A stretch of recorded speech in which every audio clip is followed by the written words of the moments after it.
Two security guards forced a black woman out of the marble lobby of the Sterling Financial Tower. As she was pushed forward, her designer high heels made a cold, steady clunk, clunk sound, like the countdown to an impending explosion. Employees were scattered around the lobby, whispering, videotaping, but no one dared to intervene. The cold ceiling lights illuminated her immaculate clothes, turning each step she was pushed into a humiliating parade that they thought was a victory. What they didn't realize was that this very moment, the eyes of those secretly filming, the silent complicity of her, was living proof of a mistake the entire tower would never wash away. They thought they were humiliating her, but each push, each cheap whisper, was just paving the way for her to crush them by their own rules. When she reached the turnstile, she stopped. Turned, slowly, no tears. There was no anger. Just a smile, calm, cold, and calculating, as if they had just handed her the final weapon she needed to bring down this entire tower. 3 hours earlier, Victoria Sterling arrives at Sterling Financial Headquarters for what she believes is a routine board meeting. The irony isn't lost. Her great-grandfather founded this bank in 1952, and she's spent 15 years climbing from junior analyst to CEO. Today marks her first day officially taking over from the interim CEO after the previous leader's scandal. The morning sun reflects off the glass tower that bears her family name, and Victoria feels the weight of legacy as she approaches the entrance. Security doesn't recognize her. The new receptionist, Ashley, treats her like an inconvenience. Other executives in the lobby, all white, all male, nod politely, but their eyes carry that familiar weight of doubt.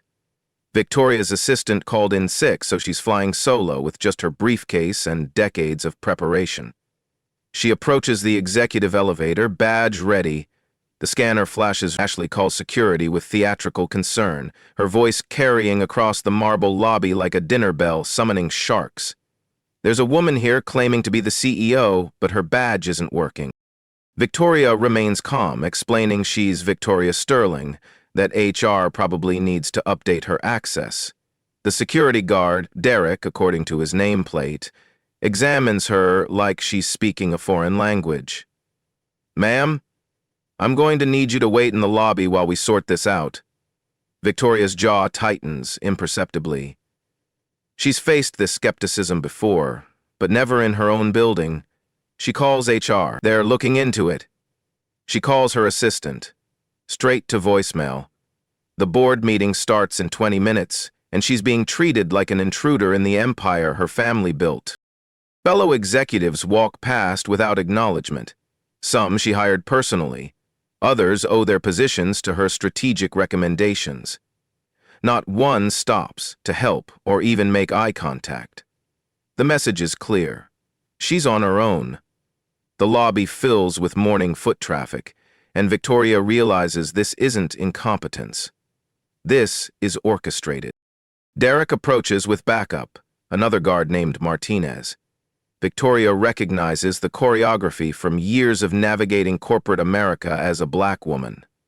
They're positioning themselves to control the situation physically if needed. She's seen this dance before, but never directed at her in her own building.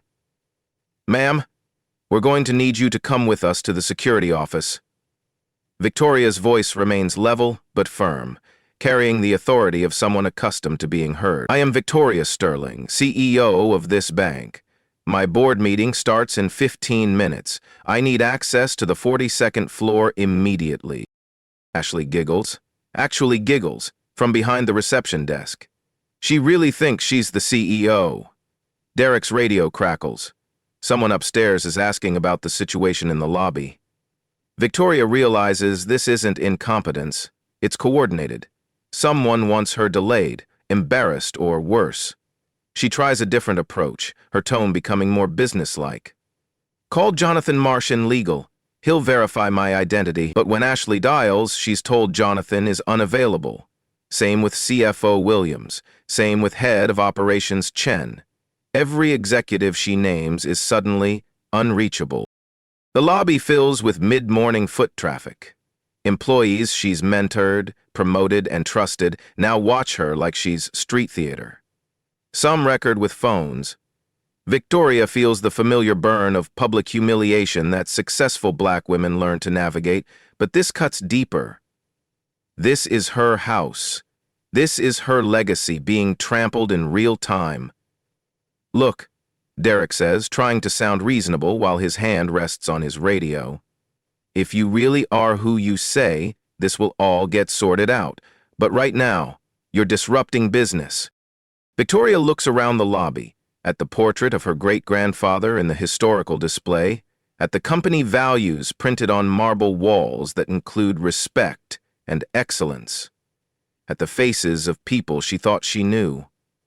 For the first time, her composure cracks slightly, not from weakness, but from the dawning realization that someone wanted her humiliated in front of the entire company on her first official day as CEO. Her phone buzzes. A text from an unknown number reads, "Board meeting moved to 11 a.m. New location to follow." Our Terry office is a windowless room designed to make people feel small. Derek and Martinez sit across from Victoria like she's a common criminal. The irony burns. She approved the budget for this very security system. Ashley enters with a smug expression and a clipboard, clearly enjoying her moment of power over someone who should be untouchable. "So, you claim to be Victoria Sterling?" Her tone drips with theatrical skepticism, like she's playing detective in a community theater production. "I don't claim to be. I am." Victoria's voice carries steel, but she can feel the walls closing in. This isn't just about access anymore. It's about credibility, reputation, and legacy.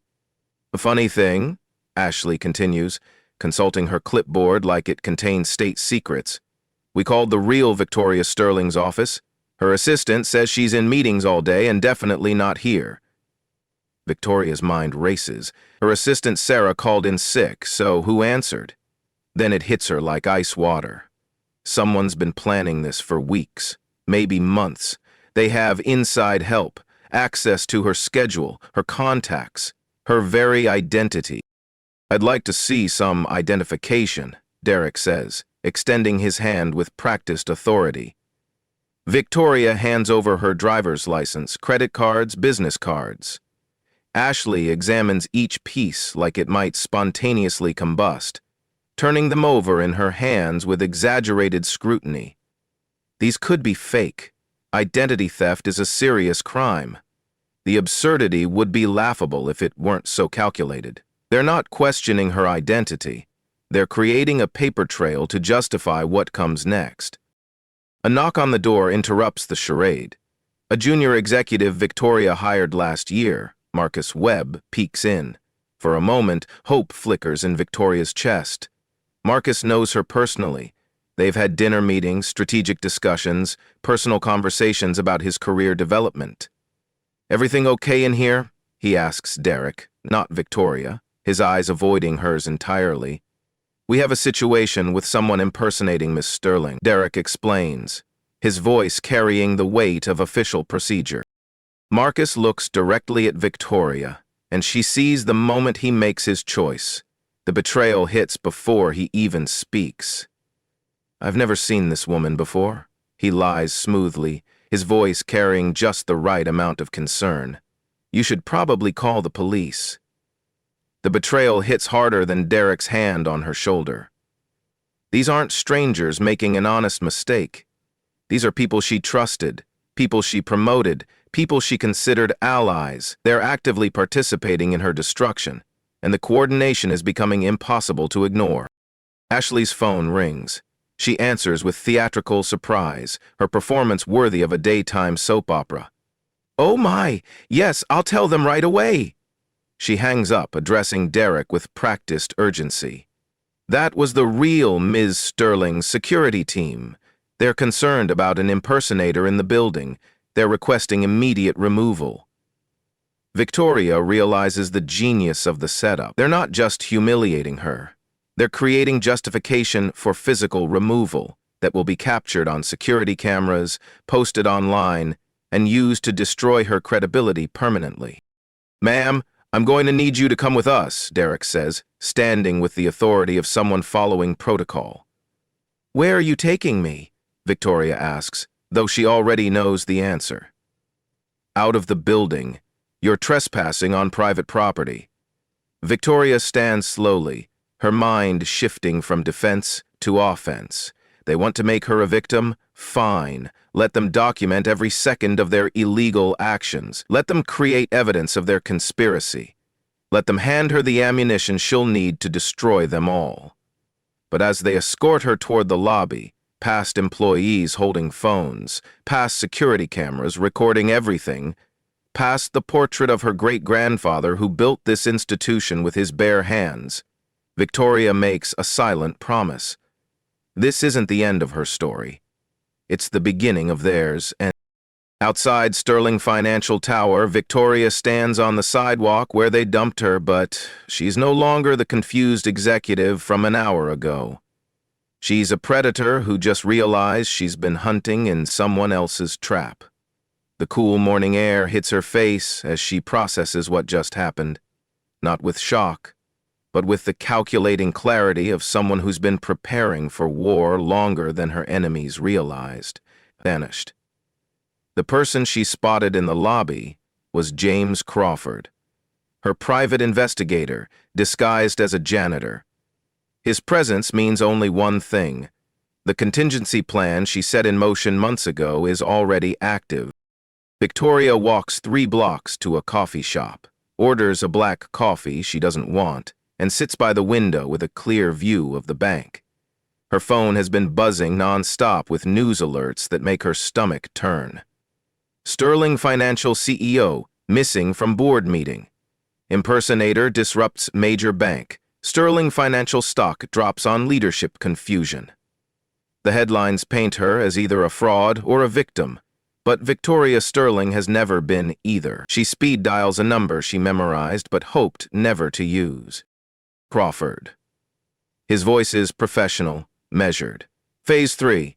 Execute immediately. There's a pause on the other end, the weight of what she's asking settling between them. "You sure about this, Victoria? Once we pull this trigger, there's no going back." Victoria watches through the coffee shop window as employees exit Sterling Financial for lunch, laughing and chatting like they didn't just participate in corporate assassination, like they didn't just destroy someone's life for sport. They made it personal, James. They made it about my family's name. "Understood. Give me 2 hours." Victoria hangs up and calls her second number. Goldman, Kress and Associates. The receptionist's voice is crisp, professional. "This is Victoria Sterling. I need to speak with Rebecca Goldman immediately. Tell her it's about the Sterling situation."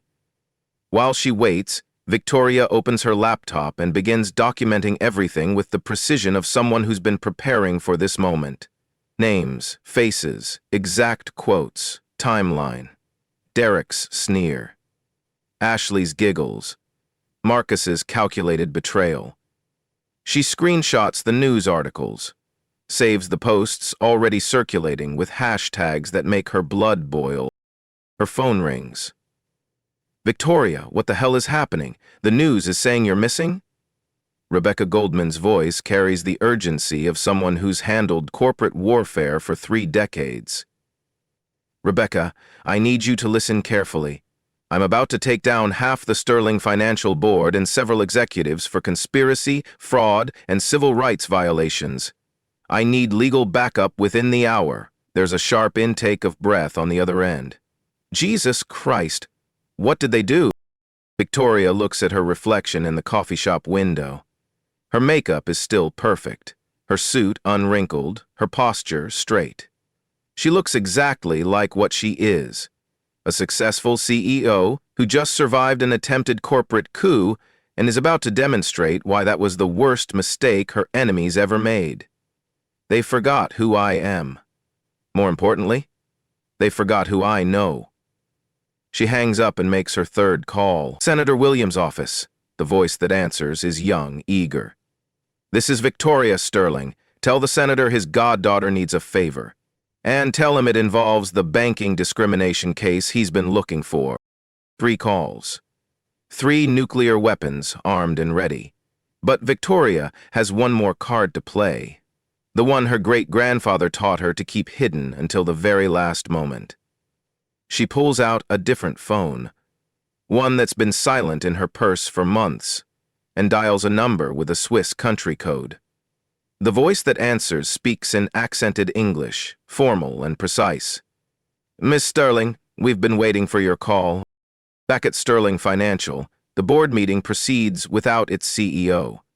Interim chairman Robert Hayes, a man Victoria never fully trusted, addresses the room with theatrical concern that barely masks his satisfaction.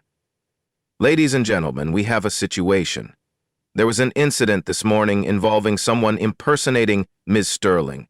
Security handled it appropriately, but we need to discuss the implications."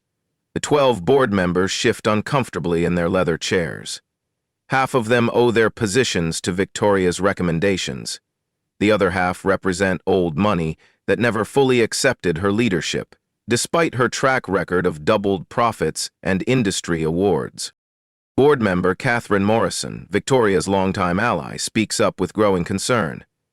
"Where exactly is Victoria? Shouldn't we postpone until—" Hayes interrupts smoothly, his voice carrying the authority of someone who's been planning this moment. "Victoria is handling a personal emergency. She asked me to proceed with today's agenda."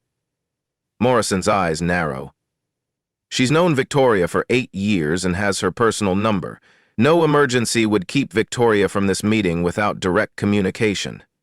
Something is deeply wrong. Meanwhile, CFO Williams enters the boardroom looking confused, his tie slightly askew from rushing. "Robert, I just got back from the dentist. My assistant said there was some kind of incident in the lobby. Something about Victoria?"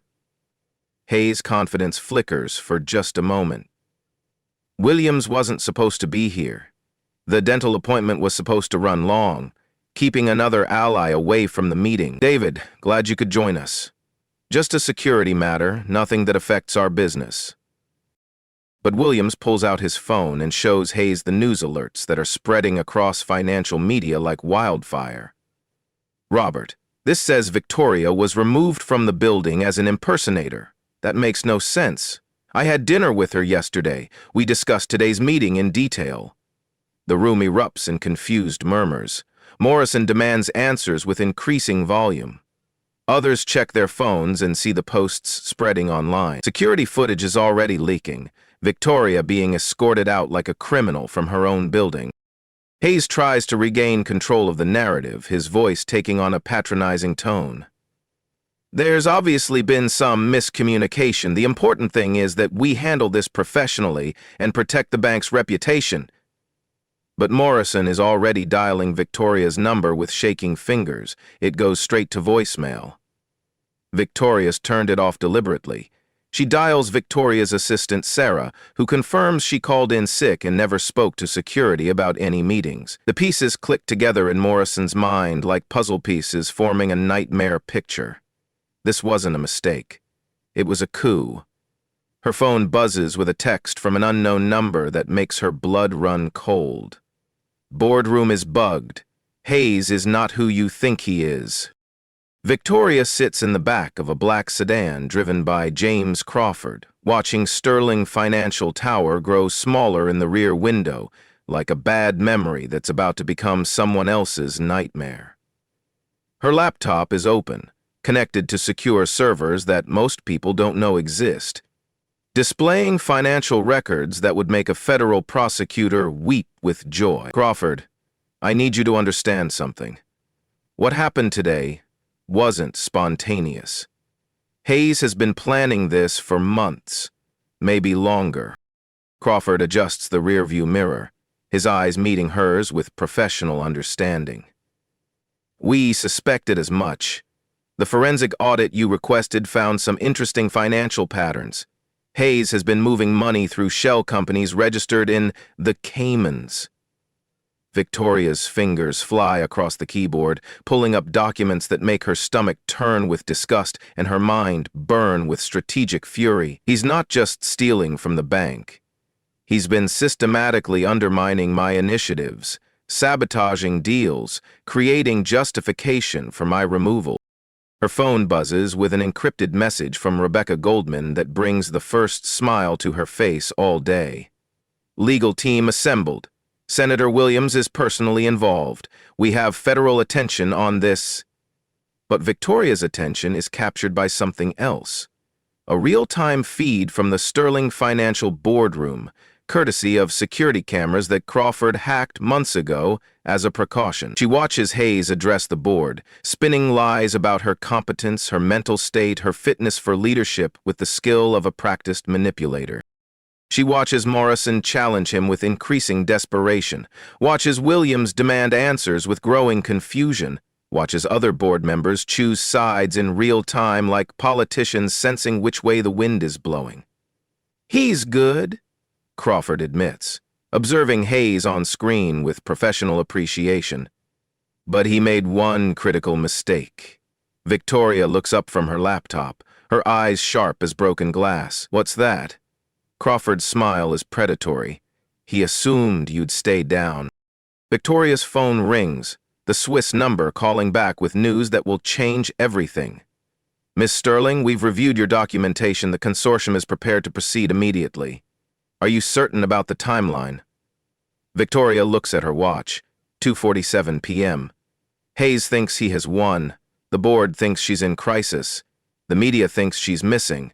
Social media is painting her as either a fraud or a victim. None of them know about the Swiss consortium. None of them know about the hostile takeover documents she's been preparing for 18 months.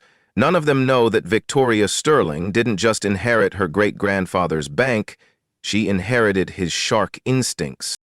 "Execute the purchase order. I want controlling interest acquired within the hour." The voice on the other end is crisp, efficient. "Understood. The transfer will show completion at precisely 4 p.m. Eastern." Victoria hangs up and smiles for the first time all day, not with relief, but with the cold satisfaction of a chess master who's been playing a longer game than anyone realized.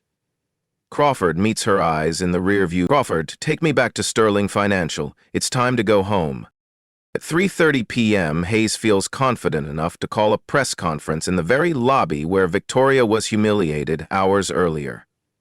The Sterling Financial lobby fills with reporters, cameras, and curious employees who sense blood in the water. He stands behind a podium where Victoria should be, flanked by security guards who participated in her removal, and supported by board members who've chosen his side in what they believe is a done deal. The irony of the moment isn't lost on anyone. He's claiming victory in the same space where he orchestrated her defeat. "Ladies and gentlemen, Sterling Financial has faced an unprecedented security breach today. An individual attempted to gain unauthorized access by impersonating our CEO, Victoria Sterling. I want to assure our clients and shareholders that the situation has been resolved and Ms. Sterling is handling the matter personally." His voice carries practiced authority, the tone of someone who's rehearsed this moment. Reporters fired questions like artillery shells. Where is the real Victoria Sterling? How did someone get close enough to impersonate her? What does this mean for bank security? Hayes deflects smoothly, but his composure cracks when reporter Jennifer Kim from Financial Times asks the question he wasn't prepared for. "Mr. Hayes, are you saying Victoria Sterling was not in the building this morning? Because we have multiple witnesses who say she was physically removed by security." Hayes's prepared responses suddenly seem inadequate. "I think there's been some confusion in the reporting," Kim interrupts with the persistence of someone who smells a bigger story. "We also have video footage of the incident. Would you like to comment on why your own CEO was treated as an intruder?" Hayes's face reddens like a man realizing his lies are unraveling in real time on live television. This wasn't part of the plan. The media was supposed to focus on security threats, not ask difficult questions about due process or civil rights. Meanwhile, Crawford's sedan pulls up outside the building with the quiet confidence of a hearse arriving at a funeral. Victoria checks her watch. 3:45 p.m. 15 minutes until the Swiss consortium completes their purchase. 15 minutes until she owns the controlling interest in Sterling Financial that Hayes thinks belongs to the board. She steps out of the car wearing a fresh blazer and carrying a briefcase that contains printouts of every illegal transaction Hayes has made in the past year. Her great-grandfather always said, "Never enter a gunfight with just one bullet." The lobby doors open, and Victoria Sterling walks back into her building with the measured pace of someone who owns the ground beneath her feet. The press conference stops mid-sentence. Reporters spin around like weather vanes in a hurricane. Cameras pivot toward the entrance. Employees gasp audibly. Hayes stares at her like he's seeing a ghost, which, in a way, he is. The ghost of his career, his freedom, his future. Victoria approaches the podium with calm authority, her heels clicking against marble with the rhythm of an executioner's march. "Mr. Hayes, I believe you're in my spot." Her phone chimes with a message that makes her smile with the satisfaction of a general receiving news of total victory. "Transfer complete. Congratulations, majority shareholder." The lobby falls silent except for camera shutters and the hum of recording equipment, creating an atmosphere thick with anticipation and dread. Victoria Sterling stands 10 feet from the podium where Robert Hayes was just explaining her absence to the world, and the contrast is stark. Hayes sweating under television lights like a man in an interrogation room, Victoria composed and radiant, with the confidence of someone holding all the cards and about to play them. "Mr. Hayes," Victoria says, her voice carrying clearly across the marble lobby with the authority of ownership. "I believe there's been some confusion. You see, I am Victoria Sterling, CEO of Sterling Financial. I was in this building this morning for a board meeting, but I was removed by security due to what I can only describe as a coordinated conspiracy." Hayes attempts damage control with the desperation of a drowning man grasping for driftwood. "Victoria, I'm glad you're safe. We were concerned when you didn't arrive for the meeting." Victoria's laugh is sharp as winter air. "I did arrive, Robert, at 9:15 a.m. as scheduled. Your security team, led by Derek Martinez there," she points to Derek, who's trying to blend into the crowd like a criminal at a police lineup, "physically removed me from my own building based on false information provided by your allies." Reporter Jennifer Kim pushes forward with the hunger of someone sensing a career-defining story. "Miss Sterling, can you elaborate on the conspiracy allegation?"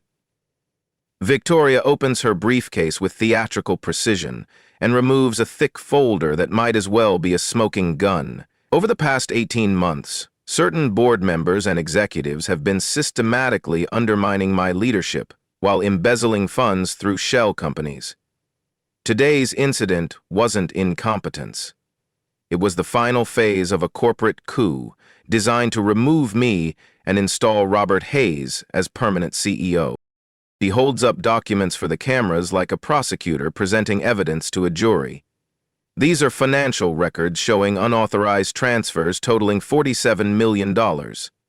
These are communications between Hayes and accomplices discussing my removal, and these," she holds up a different set of papers with the satisfaction of someone revealing a royal flush, "are the documents that just made me the majority shareholder of Sterling Financial." The lobby erupts like a courtroom, hearing a shocking verdict. Reporters shout questions over each other.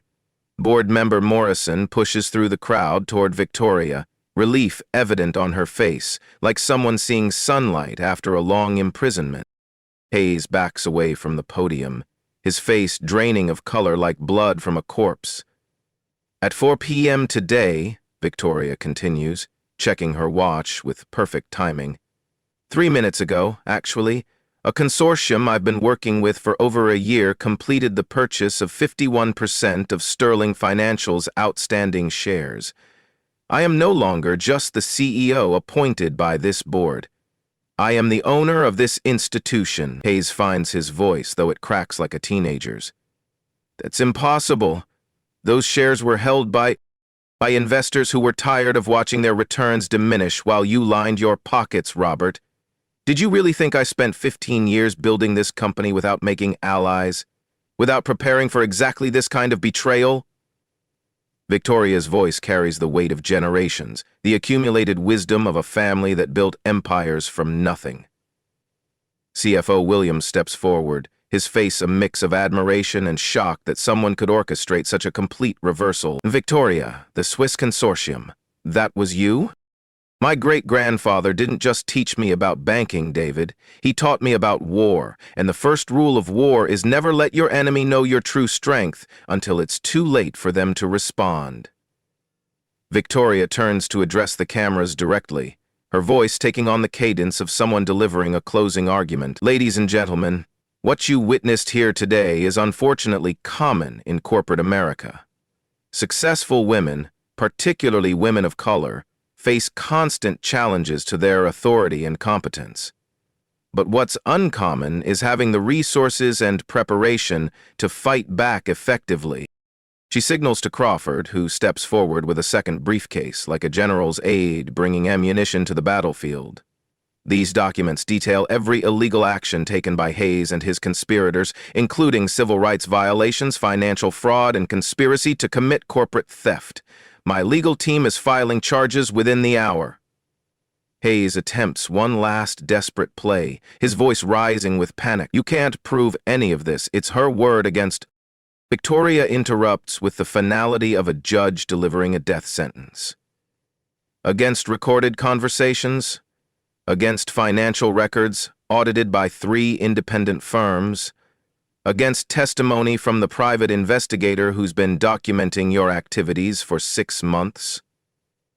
She looks directly at Derek, Ashley, and Marcus, the trio who humiliated her hours earlier, and now stand frozen like deer in headlights, and against video evidence of your associates committing civil rights violations that Senator Williams's office is already reviewing for federal prosecution. The power shift is complete and visible to everyone in the lobby. Hayes is surrounded by reporters asking about the fraud allegations like vultures circling carrion. His board allies are distancing themselves physically and verbally, stepping away like people avoiding a plague victim. Employees who ignored Victoria that morning are now approaching respectfully, apologetically, their faces showing the universal expression of people who backed the wrong horse. Morrison reaches Victoria's side, her voice filled with awe and relief.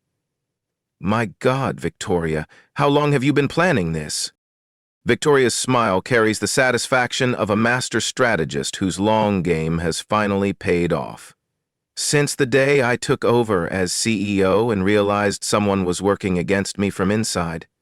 My great-grandfather used to say, trust everyone, but cut the cards.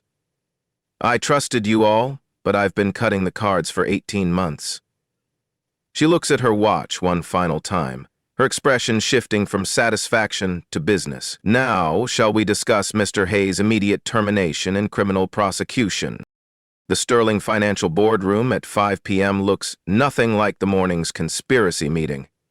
It's been transformed from a den of thieves into a courtroom where justice is about to be served. Victoria sits at the head of the table, not as an invited CEO, but as majority owner, her presence commanding the room with the authority of someone who literally owns everything around her. Her legal team flanks her like generals surrounding a battlefield commander. Rebecca Goldman, federal prosecutor Sarah Chen on loan from Senator Williams' office, and 3 corporate attorneys whose presence alone costs more per hour than most people make in a month. Hayes sits at the opposite end, flanked by his own attorney, a nervous young associate from a firm that clearly wasn't expecting to defend against federal charges when they took his retainer. The other board members occupy the middle ground, literally and figuratively, as they realize their political allegiances need immediate recalibration if they want to survive the coming purge. The atmosphere is thick with the weight of consequences about to be delivered. Let's begin with the obvious, Victoria says, her voice carrying the authority of ownership and the satisfaction of vindication. Mr. Hayes, you are terminated immediately for cause. Security will escort you from the building when we conclude this meeting. Your corporate credit cards, building access, and company devices are revoked effective now. Hayes' attorney clears his throat with the desperation of someone trying to stop a freight train with a tissue. My client disputes these allegations and reserves the right to... Rebecca Goldman interrupts with the efficiency of someone who's destroyed careers for 3 decades. Your client can dispute whatever he likes. Those are certified copies of financial records showing $47 million in unauthorized transfers. The FBI's Financial Crimes Division is reviewing them as we speak. She slides a thick folder across the table like she's dealing cards in a game where the stakes are measured in decades of prison time. Prosecutor Chen opens her own folder with the precision of someone who sent white-collar criminals to federal prison and takes satisfaction in the work. Mr. Hayes, I'm required to inform you that you're the subject of a federal investigation for bank fraud, conspiracy, wire fraud, and civil rights violations. You have the right to remain silent, though anything you say here is being recorded and can be used against you. The room's atmosphere shifts palpably, like air being sucked from a vacuum chamber. Board member Thompson, who'd been wavering between sides all day, suddenly becomes very interested in the legal documents in front of him, reading them with the intensity of someone studying his own survival manual. Victoria continues methodically, her voice never rising but carrying the weight of absolute authority. Derek Martinez, Ashley Chen, and Marcus Webb are also terminated for cause. Mr. Martinez and Ms. Chen for civil rights violations and conspiracy, Mr. Webb for perjury and conspiracy. All 3 will face criminal charges. Morrison speaks up, her voice carrying genuine concern for the institution they're all trying to save. Victoria, I need to ask, how extensive is this investigation? Are other employees involved? The investigation identified 12 employees who knowingly participated in various aspects of the conspiracy. They range from Hayes' executive assistant who helped coordinate the fake schedule, 2 IT personnel who disabled my building access, 2 HR representatives who provided false information to security.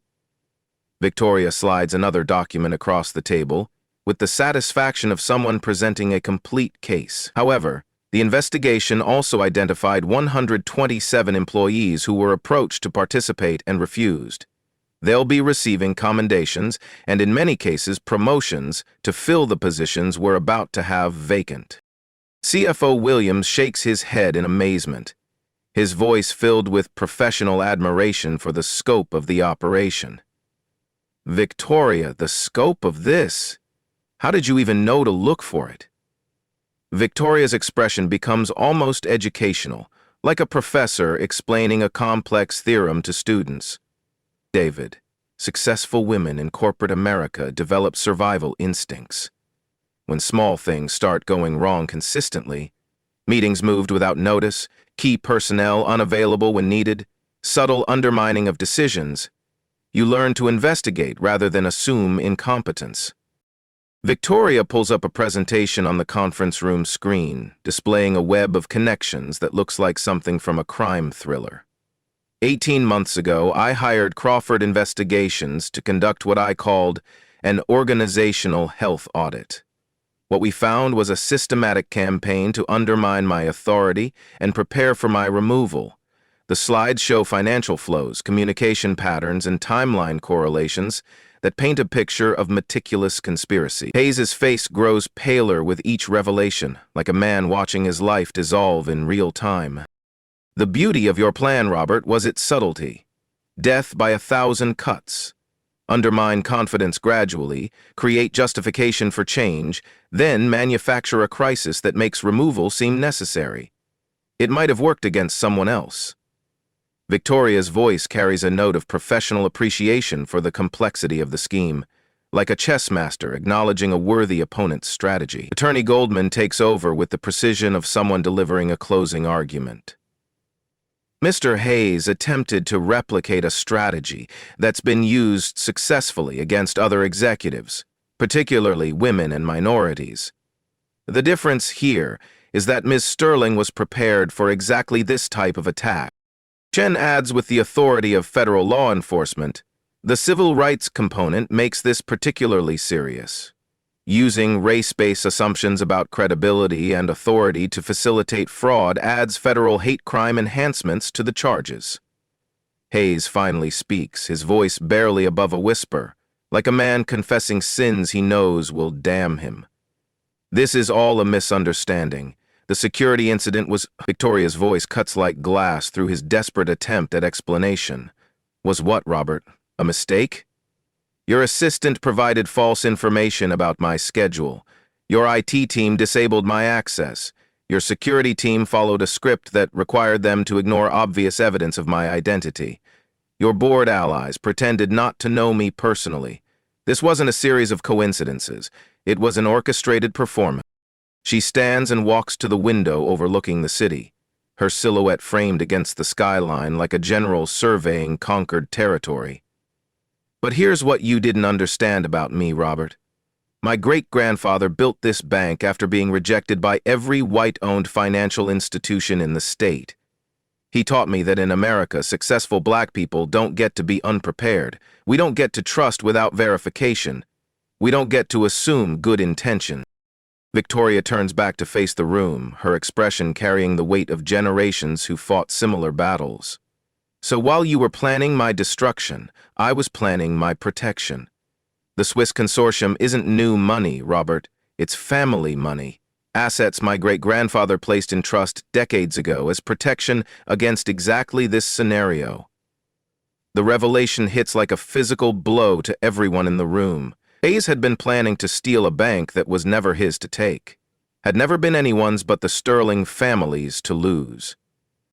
The vote to remove you from the board will be held immediately, Victoria announces with the finality of a judge delivering sentence. All in favor?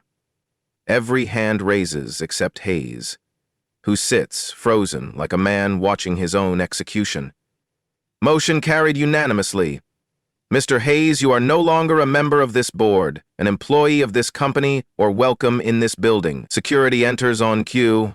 Not Derek and his team, but professional corporate security specialists Victoria had standing by, like actors waiting for their entrance. As Hayes is escorted out, his attorney makes one final attempt at damage control, his voice carrying the desperation of someone trying to negotiate with an avalanche.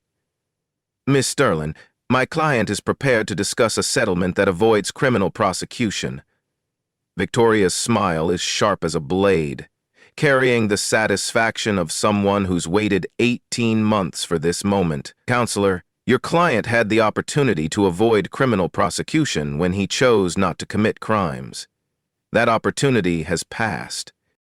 The door closes behind Hayes with the finality of a coffin lid, and the room falls silent except for the hum of air conditioning and the distant sounds of a city that has no idea how completely the balance of power just shifted in this building. Morrison breaks the quiet with a question that everyone is thinking. Victoria?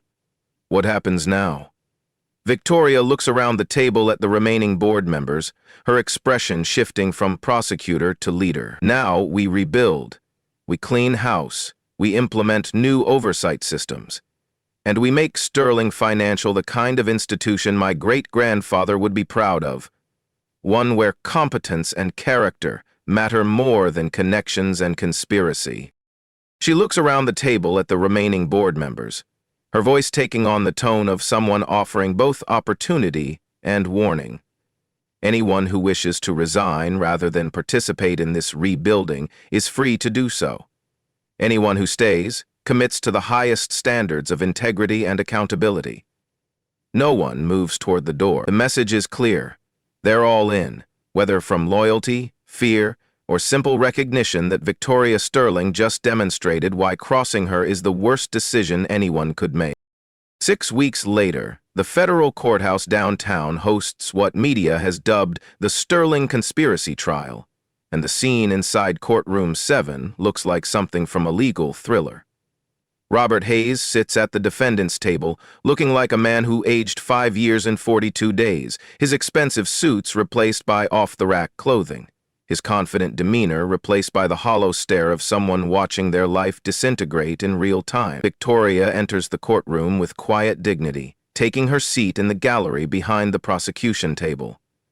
She's not here for revenge. That was served cold the day she took back her company. She's here for justice, for precedent, for every other executive who might face similar sabotage. Federal prosecutor Sarah Chen addresses the jury with the passion of someone who's spent her career fighting exactly this type of crime. Ladies and gentlemen, what you'll hear over the next few days isn't just about financial fraud or corporate conspiracy. It's about a calculated campaign to destroy a woman's career and reputation, using her race and gender as weapons. Hayes' defense attorney, now a senior partner brought in to salvage what can be salvaged, tries to frame it as a simple business dispute gone wrong. My client made poor judgments, but criminal intent requires proof of. Chen interrupts with the efficiency of someone who's heard every excuse in the book. Your client created fake identities to steal $47 million. He coordinated with 12 accomplices to stage a public humiliation designed to destroy Ms. Sterling's credibility. He used racial bias as a tool of fraud. This wasn't poor judgment, it was premeditated theft. The prosecution's evidence unfolds like a masterclass in white-collar crime, each piece fitting perfectly into a picture of systematic conspiracy. Financial records show Hayes funneling money through shell companies, registered to fake identities. Communications show him coordinating with conspirators to undermine Victoria's initiatives. Video evidence shows the orchestrated nature of her removal from the building. But the most damaging evidence comes from Hayes' own words, recorded during meetings he thought were private. Crawford's investigation had been more thorough than anyone realized, and the recordings play through the courtroom speakers with crystal clarity. The woman thinks she can run a bank like her great-grandfather. Hayes' voice carries clearly through the silent courtroom. But this isn't 1952. She doesn't understand that some doors should stay closed. The jury, 8 women and 4 men, racially diverse, shows visible disgust at the casual racism dripping from his recorded words. "You think she suspects anything?" asks Marcus Webb's voice on the recording, tension evident even through the speakers. Hayes laughs on the recording, the sound carrying the arrogance that would ultimately destroy him. What's she going to do, hire a private investigator? By the time she figures out what's happening, she'll be too damaged to fight back. No board will hire a CEO who can't even get into her own building. Victoria listens without expression, but other gallery members gasp audibly at the casual cruelty of his planning. The defense crumbles quickly under the weight of evidence that seems almost too comprehensive to be real. Derek Martinez, facing his own federal charges, testifies against Hayes in exchange for reduced sentencing, his voice shaking as he details how Hayes provided false information about Victoria, instructed security to treat her as a threat, and coordinated the timing of her removal with the board meeting. Ashley Chen, the receptionist who giggled at Victoria's humiliation, breaks down on the witness stand like someone finally understanding the magnitude of what she participated in. "He told me she was dangerous, that she was trying to steal corporate secrets. He said treating her like an intruder was protecting the company." Marcus Webb, perhaps the most damaging witness because of his personal relationship with Victoria, describes how Hayes approached him months earlier with the systematic patience of someone building a conspiracy. He said Victoria was getting too comfortable, too powerful. He said it was time for traditional leadership to take back control. I knew what he meant. When Victoria takes the witness stand, her testimony is precise and devastating, delivered with the calm authority of someone who spent months preparing for this moment. Mr. Hayes didn't just try to steal money, she tells the jury, her voice carrying across the courtroom with perfect clarity. He tried to steal my reputation, my legacy, and my family's name. He weaponized racism and sexism to commit fraud, betting that people would believe the worst about me rather than question his lies. The jury deliberates for 3 hours, not because the evidence is unclear, but because they want to be thorough in delivering justice that will stand on appeal. Guilty on all counts: bank fraud, conspiracy, wire fraud, money laundering, and federal civil rights violations. The judge sentences Hayes to 15 years in federal prison and orders full restitution of the stolen funds, plus damages that will bankrupt him for the rest of his life. Outside the courthouse, reporters surround Victoria like moths drawn to flame. "How do you feel about the verdict?" one shouts above the crowd. Victoria's response is measured, thoughtful.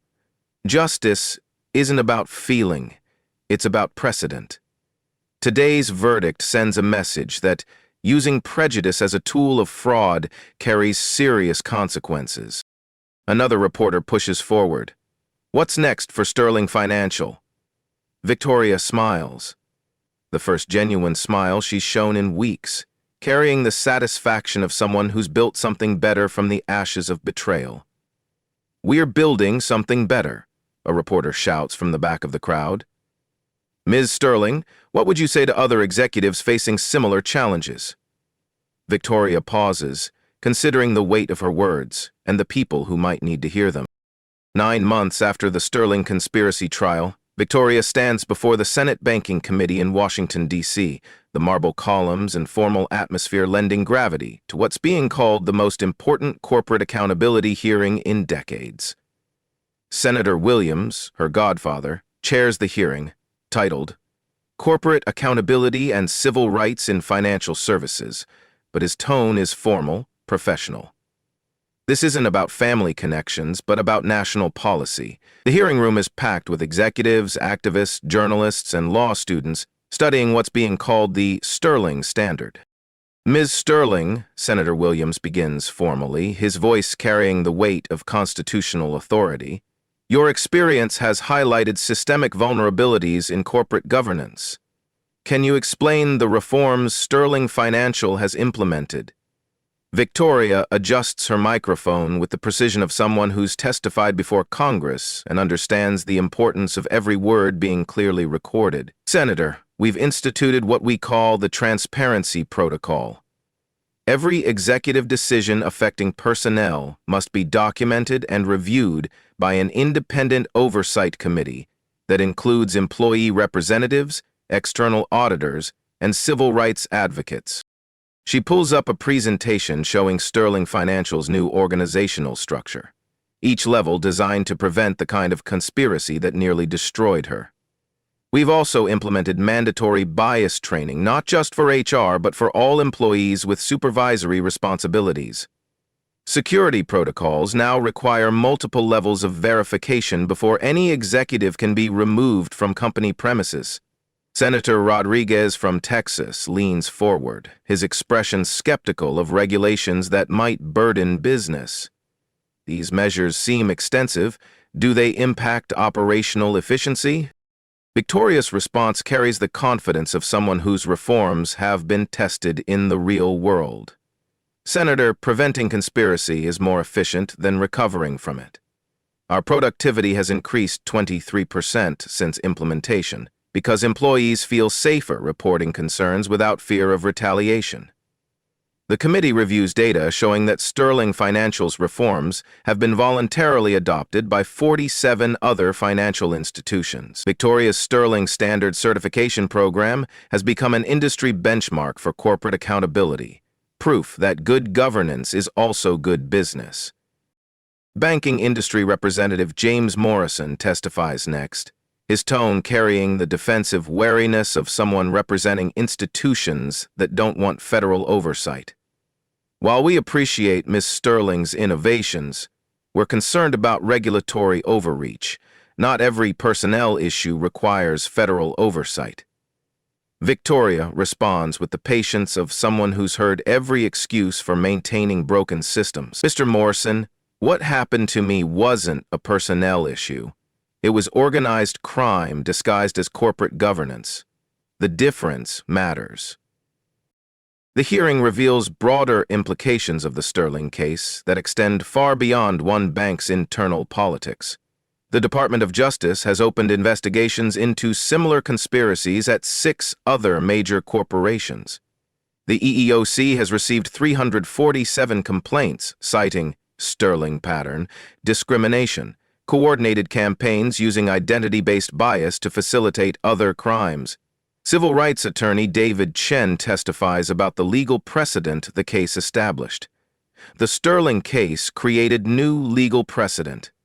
It's no longer enough to prove discrimination occurred. Courts now examine whether bias was weaponized to enable other illegal activity.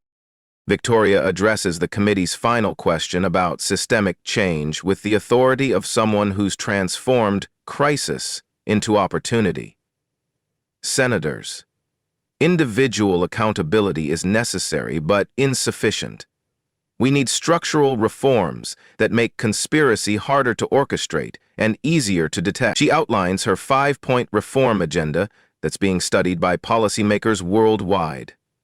Mandatory diversity on corporate boards, independent oversight of executive security protocols, whistleblower protections for discrimination reporting, financial transparency requirements for shell company ownership, and federal civil rights enhancements for bias-enabled fraud.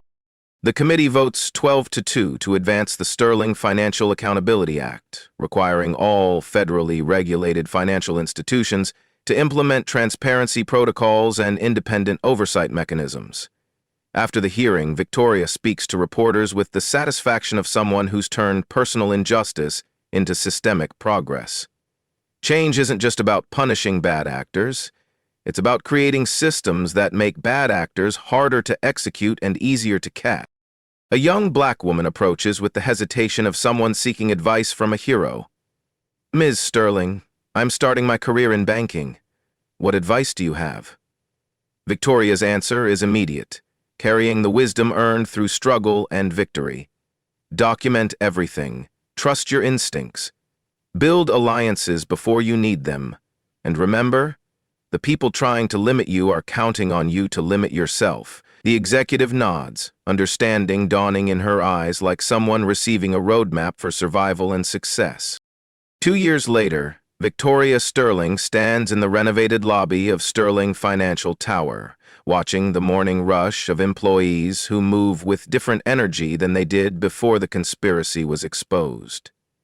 The marble floors still gleam, but now they reflect portraits of all the bank's CEOs, including her great-grandfather and herself, telling the complete story of an institution that survived both external challenges and internal betrayal. The historical display has been expanded to tell the complete story, including the conspiracy trial that became a watershed moment for corporate accountability. The building buzzes with different energy now. Employees greet each other warmly. Diversity training is embedded in daily operations, and the transparency protocols have created a culture where problems are solved through communication rather than conspiracy. Victoria's executive assistant, Maria Santos, approaches with her afternoon schedule. Maria replaced Sarah after the investigation, revealed Sarah's sick day had been fabricated as part of Hayes' plan. Maria is competent, loyal, and most importantly, her background check included references from 3 independent sources who had no connection to anyone at Sterling Financial. "Your 3 p.m. appointment is here," Maria says with professional warmth. "The documentary crew from 60 Minutes. Victoria nods, still amazed by the media attention that continues years after the trial. Her story has inspired similar accountability measures at corporations nationwide, and the Sterling Standard has become shorthand for transparent corporate governance. In her office, the same office Hayes briefly occupied during his failed coup, Victoria reviews Sterling Financial's quarterly reports that tell a story of institutional resurrection. Profits are up 31% from pre-conspiracy levels. Employee satisfaction scores have reached all-time highs. Client retention improved dramatically once news broke about the bank's commitment to ethical operations. More importantly, the company culture has fundamentally shifted. Where Hayes fostered competition and mistrust, Victoria has built collaboration and accountability. Where conspiracy once thrived in secrecy, transparency now makes such schemes nearly impossible. The 60 Minutes crew sets up their equipment while correspondent Leslie Stahl reviews her notes with the thoroughness of someone who's covered corporate scandals for decades. "Ms. Sterling, Looking back on that day when you were removed from your own building, what stands out most? Victoria considers the question carefully, her mind traveling back to that moment of humiliation that became the catalyst for transformation. The moment I realized this wasn't about incompetence or mistake, it was about calculated malice. That's when I stopped feeling hurt and started feeling determined. Stahl leans forward with the intensity of someone pursuing a deeper truth. Do you think your experience is unique? Victoria's laugh carries no bitterness, only the wisdom of someone who's seen the broader pattern. Unfortunately, no. What's unique is having the resources and preparation to fight back effectively. Most people facing similar attacks don't have Swiss bank accounts or private investigators on retainer. The conversation continues, but Victoria's mind drifts to a meeting earlier that week. 3 major international banks want to implement sterling standard protocols globally. The European Union is considering legislation based on her transparency requirements. What started as personal survival has become systemic reform. After the crew leaves, Victoria walks to her window overlooking the city, seeing her reflection superimposed over the skyline like a ghost of the woman she was before the conspiracy tried to destroy her. In the reflection, she sees her great-grandfather's strength, her own determination, and the future she's building for others who might face similar challenges. Her phone rings with updates from Rebecca Goldman about the latest conspiracy case they're prosecuting. A tech executive in California who faced similar sabotage, but this time the conspirators were caught within weeks thanks to sterling standard protocols the company had adopted. The defendant wants to settle, Rebecca reports with satisfaction. Full restitution plus damages. Victoria's response is immediate, carrying the authority of someone who's learned that mercy without justice is just weakness disguised as virtue. Counteroffer. Full restitution, damages, and agreement to implement transparency protocols company-wide. Set precedent. After hanging up, Victoria returns to her desk and pulls out a leather journal, the same one she used to document that first day of humiliation. Now it contains names, strategies, and evidence from dozens of similar cases. What began as a personal record has become a blueprint for fighting corporate conspiracy. She writes a final entry with the satisfaction of someone who's turned trauma into triumph. Justice delayed is justice denied. But justice prepared is justice inevitable.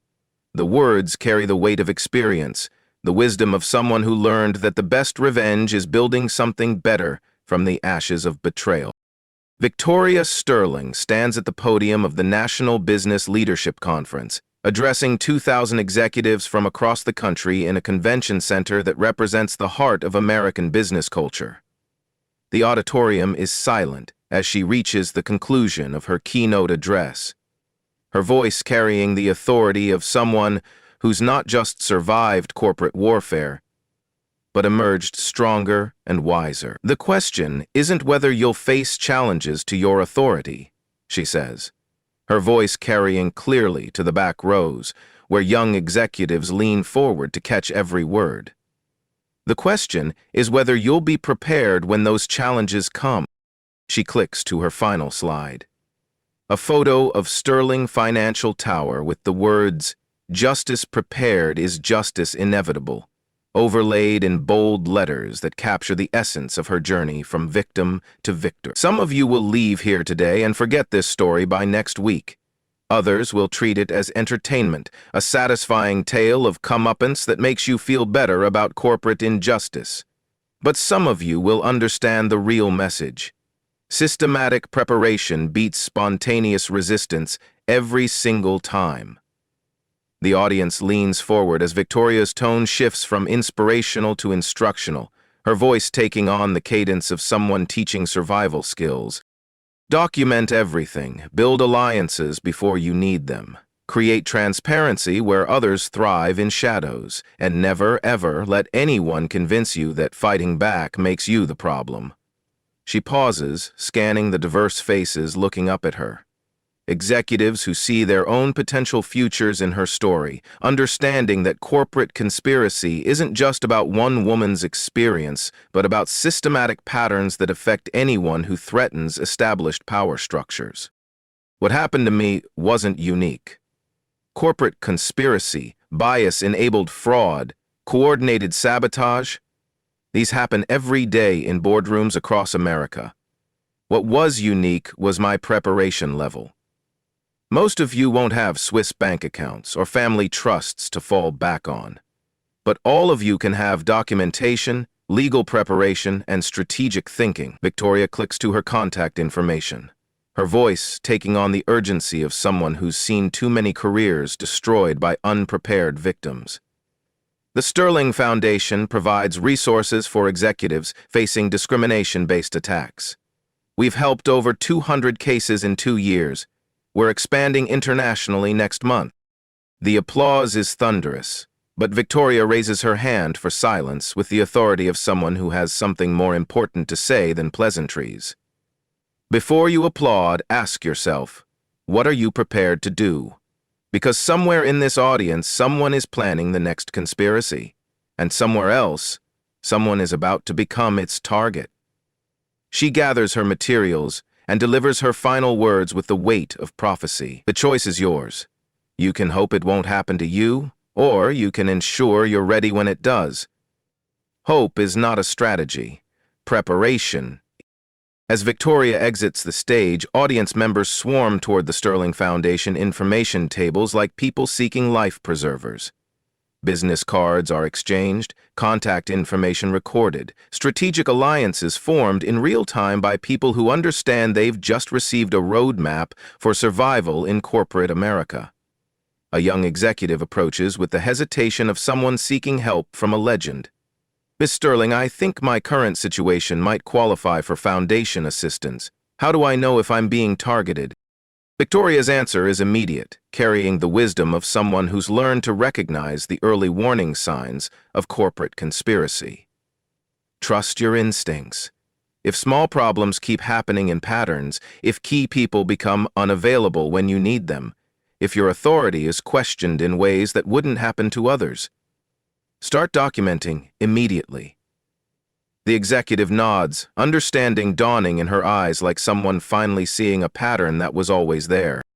Victoria walks toward the exit, her phone already buzzing with interview requests, foundation inquiries, and partnership proposals from people who understand that what they've just witnessed isn't just one woman's triumph, but a blueprint for institutional change. The story that began with humiliation has become a movement for accountability.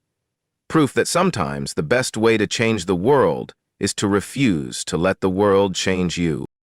Have you ever witnessed workplace discrimination?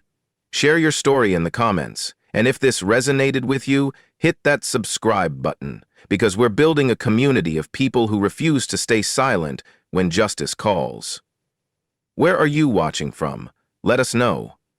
We're tracking how far this message of preparation and justice is spreading across the globe,